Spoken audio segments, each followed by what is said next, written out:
we come into recovery identity. So when we come to recovery, we have to identify ourselves as what we are, right? We accept what we are. We accept that we need forgiveness. We need to forgive ourselves and we need to forgive others. And it's always, I mean, you guys are gonna hear me talk about forgiveness and forgiveness, but that's the hardest struggle, is to forgive ourselves for the foolishness that we do.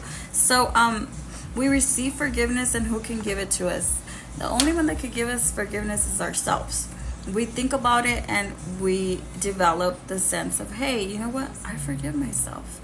I forgive myself for being such an idiot, for not thinking straight, for not like having emotional control, emotional guard, like you forgive yourself, and forgiveness is required, right? What is required of forgiveness? So we have to focus on the fact that we have a conscious mind now, and actually we are not bitter, we're not have evil in us, or anger or malice. All of those are evil traits and we don't need them in our lives.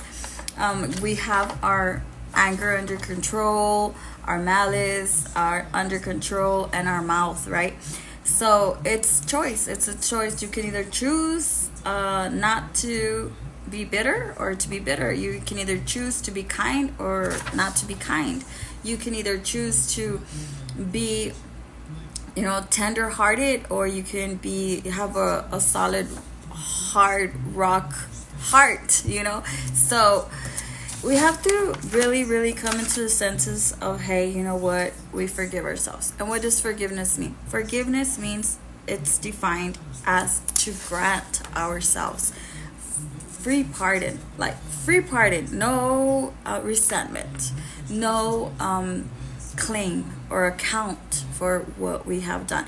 We do have conviction for it, and we probably already like cried our eyes out or beat ourselves up and self-sabotage, so we know now that we need to forgive ourselves, and not go back to the same ways that we were before. So that is a divine forgiveness. You have the ability to forgive, and you have the ability to control your emotions. You have to be able to deal with everyday situations. God forbid something happens that you have full control of, and you have to manage, without even any crying, without, you have to be so strong. So that is what we have to develop an identity of ourselves, not being so shallow about stuff, and